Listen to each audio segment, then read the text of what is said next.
Hello, everybody. My name is Damien. It's Thanksgiving today in the US, so I would like to start with thank yous. Thank you for the organizers for having us here today. Thank you for Local Motors team for having put together the stand. And also thank you for the previous speakers that have really introduced very well the subject and what we're going to be touching on today related to local motors. You might have heard about the first industrial revolution. That was in the 1800s, when people have started to harvest the power of the steam and put mechanisms to basically mechanize the production. Then people started to put systems around it, and we called it the second industrial revolution. And this is where we are today. We have the Kanban, the Kaizen, the 5S, and all those tools that we use to maximize the output of our factories. This is what OEMs are currently experiencing. What we believe in is that we are now entering a third industrial revolution. You might have heard about Industry 4.0. Well, this is where we're going through that revolution. And the revolution is digital. And it is impacting the whole value chain, from the development to the production, to the selling, to the maintenance, and everything in between.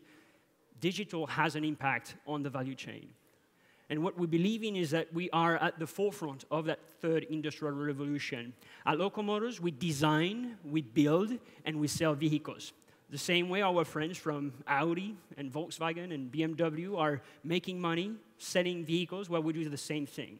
But we're basically developing and producing the vehicles a little bit differently. First, developing the vehicles, we leverage a process that we call co-creation. It's a collaborative development process where we engage on our platform over 51,000 people from all over the world. They come from 130 plus countries.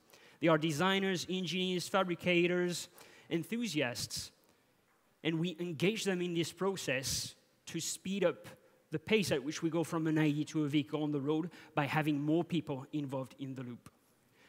When community members come to the site, they're going to share an idea, a CAD file, a concept, a drawing, and everything that they share is protected under the Creative Commons license.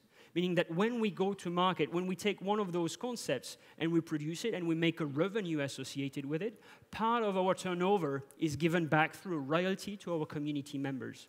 This is why they are involved and want to see the production and the vehicle succeed. Then, once the vehicles are developed, we're producing them in small-scale production units that we call microfactories. They are built locally to address the local needs. They are about 4,000 square meters. They can produce up to 2,000 to 3,000 equivalent of a car, and it has three main functions. The first one, it's a lab. It's a place for our community members to come and get access to industrial-grade tools to take their ideas into the physical world. It is free to access those tools. What we just ask is that you share what you're working on with the rest of the community. Then once those ideas are prototyped and engineered and need to get to production, then it moves to the second mission, going to the build floor. It's a reconfigurable build floor where we can produce different type of vehicles. It can be a car, can be a motorcycle, can be a space shuttle. Everything that moves things and moves people, we're excited about it, and we want to be able to produce them in our factories. The third one, it's a shop. It's a retail point. So for consumer products, then people can come to the factory and actually buy the vehicles there. The combination of co-creation and micro-manufacturing enable us to go 5 times faster than a typical OEM development and reduce the cost to go from an idea to a vehicle on the road by 100 times. Here is a couple of examples. This is the Rally Fighter. It's a desert off-road racer. It is a vehicle that is meant to be used in the American Southwest. And this is why we have our first microfactory in Arizona, where the vehicles are going to be used. The young guy that you see here on the top left is Song-go Kim. He's from South Korea. He's one of our 51,000 community members. We've sold about 120 of this vehicle. It's street legal in the United States. It was a great demonstration. People liked the design, and actually, if you ever want to get a ride, please come and visit us at the microfactory. We've got a test track behind the microfactory, and you can actually get a test flight in the vehicle. A lot of fun. People looked at it and say, well, maybe we can leverage that for other type of applications. And we work with DARPA, the Defense Agency so Defense Advanced Research Project Agency. They are the innovation branch of the US Army. And we did for them a vehicle. They came to us with a brief around a military-relevant vehicle. We got together with a team and refined the brief into a reconnaissance and recovery vehicle. 5 months later, after running a challenge, a design challenge, selecting the design out of 162, engineering the vehicle collaboratively on the platform, prototyping it, testing, iterating on it, and delivering ahead of schedule and on budget for less than $1 million in 5 months. A typical OEM development, a typical military vehicle development is closer to a decade-long development, and for budgets that are close to the billion. So we proved again that the process that we're using is just changing the game, changing the pace at which we can go to market faster. And companies approached us saying, oh, we love what you do. We would like to apply that to our business.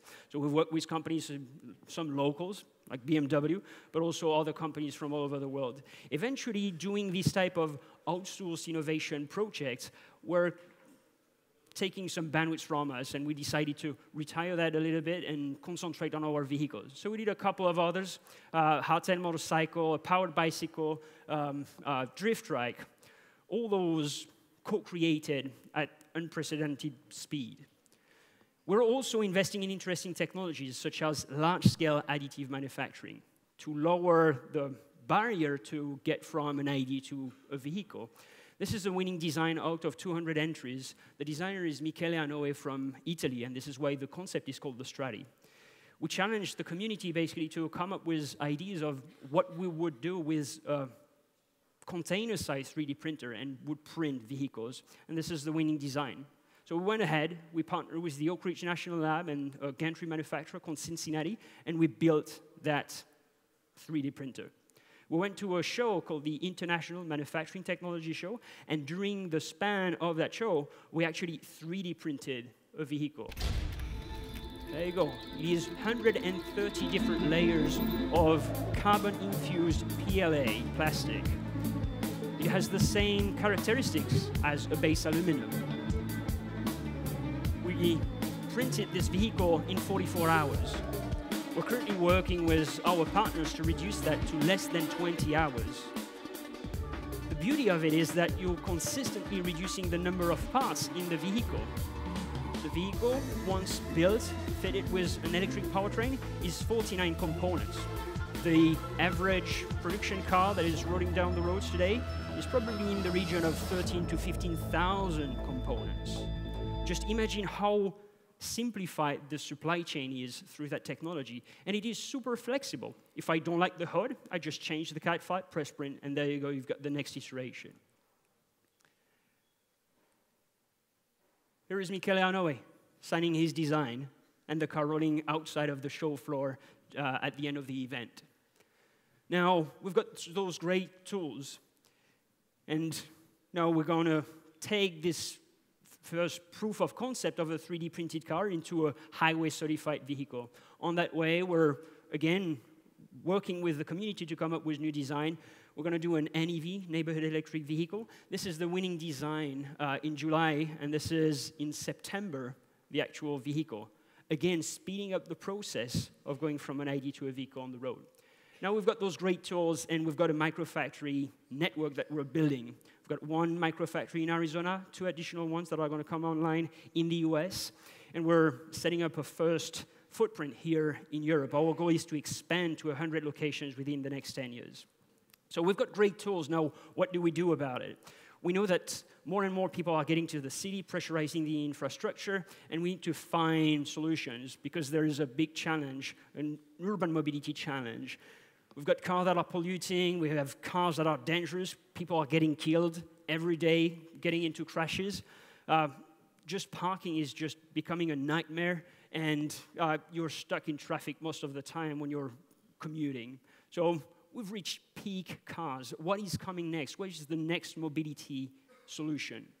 So we ran a challenge with our community, and we came up with a number of interesting designs. we took the background of Berlin because we're here, and it was easy to engage the different local stakeholders. And here is one of the concepts that we feel very strong about it. What we know is that the future is going to be shared. The different speakers have talked about it. I'm not going to come back to it. It's going to be shared. It's going to be electric. It's going to be lightweight. Basically, it's going to be sustainable. It has to be.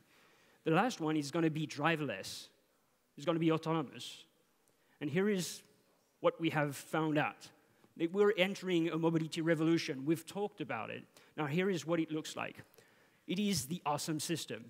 It is a self-optimized autonomous vehicle system. It's composed of 4 different elements. I'm going to go through it very quickly. The first one is an app. You're going to order your vehicle. It's going to come and pick you up in front of the door. You're going to get into it, and it's going to take you either to your destination or to the next node of higher speed type of public transport to go from point A to point B. So it's multimodal. You've got all the registration, billing, etc. done within the app. This is the first vehicle. It's called the Edgar 08. Edgar is for Edgar Sarmiento, our designer who won the challenge. He's from Bogota in Colombia. 08 is for the number of people that we're going to transport with this vehicle. And it's just a start. The vehicle in itself is beautiful, it's sustainable, it is also smart and accessible. The beauty of the system is that it is smart. It knows that there is a traffic jam somewhere, and therefore you're going to reroute the vehicle autonomously. We know also, and thank you, Maxime, for introducing it, according to historical data, we know where the demand is going to come from. We know that at 8:30 in the Monday morning, that Robert is going from his home to his work, and we can pre-populate the vehicles where that demand is going to occur. On the back end, we've got everything sorted out, so you can manage the fleet, you can manage the vehicles, upgrade the system, and provide the services associated with it. We briefly talked about upgradable hardware. I think Stefan talked about it. The vehicles that we're putting are upgradable hardware. We know that the pace of innovation in, for example, the sensor technology is going to evolve very quickly. And we're building within the structure of the vehicle plug-and-play functionalities. Take the old sensor, put the next generation. The impact is that we're going to reduce significantly the cost of operation by 50 to 80% for public transport. And it's enabling new business model for public transport operators and newcomers in the market. We've got our friends of Uber over there. Maybe they're interested in operating this type of fleet of autonomous vehicles. For the user, it is convenient. It is on demand. It is affordable, connected, and enjoyable as a comfortable ride. And we see 3 very impactful use cases.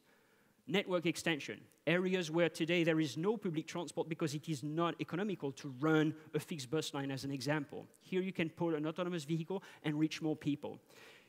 The next one is densification. Even in Berlin, you have a closely knitted network, but still you have white spaces. The average distance from here, or from wherever in Berlin to the closest bus stop is about 300 meters. So I'm good, I've got good legs, but our population is getting older, and 300 meters might look like a marathon to some elderly people. And therefore, getting a vehicle to pick them in front of their doorstep is going to be enabling them to continue to be mobile in the future. The last one, and the most impactful one, is of course substitution. Substitution of conventionally operated fixed line bus lines, because this is super inefficient, and also just the substitution of cars. Because again, this is where it's going. Nobody will own cars in the future. So here are a couple of our partners, one of which is Best Mile, so I don't know where, there you go. Thank you, Raphael. We've got a great team. He's doing a great job. And here's where we are. We're going to have a first prototype in March. We're going to be able to seat people into it, enjoy the ride, then build fleets and industrialize the process, go to production. And we want to do that here. We feel that there is a great demand for this type of solution. So here we go. Edgar 08 is the first one. There's going to be more. There's going to be smaller ones, bigger ones, an Edgar 02 for 2 people, an Edgar 50 for 50 people, and everything in between. And one last thing, we talked a lot about sharing. So this vehicle is going to be shared. It's going to be, you're going to share the ride. But you can also think about sharing the application between two different companies. Let's say a logistic companies and then a public transport company. Let's say that BVG and Deutsche Post are getting together and say during peak hours, the BVG is going to need all the capacity to face peak demand. But then once peak demand is down, then you've got assets that you can actually leverage for other application. Then you can use that for delivering parcels as an example. So that's really the next step of what we see as the sharing economy. So I hope you enjoyed the talk. If you have questions, I'll be happy to answer them. We've got our team over there. So please come talk to us. Thank you very much. Thank you very much, Damien. Just very briefly, first, congratulations to your passion that you also want to bring the BVG and the Post together to work collaboratively. It's hopefully going to work. But one more serious question. Why did you choose Berlin as the first place for a microfactory outside of the US? So first, we looked at Europe as a great region for us to come and operate. There was a lot of community outreach organizations and entrepreneurs and organizations reaching out to us. So we said, oh, there's kind of some traction for our model, at least. Then we looked at the market in itself, selected Germany because it's the largest, most dynamic economy in Europe, and then looked at Berlin because it's cheap to operate. There's a brilliant community, tech community. The town in itself is just very welcoming, very willing to test new things, new ideas, and it's big. It's the largest city in Germany, so that made for us a no-brainer. So, and where in Berlin do you want to start your microfactory? Have you already found real estate? So we have kind of found a location, but we didn't get to an agreement just yet on how much we're going to pay per month. Okay. So we cannot just unveil it for the moment. But then the idea is that you also invite the community, make this an open space to hang out there and to develop the car of the future. It is about providing access to industrial-grade tools, 3D printers, water jet cutters, CNC machines, everything that you need to go from your idea about what is going to be the next solution to actually make it. Okay. Thank you very much, Damien. Thank you very much.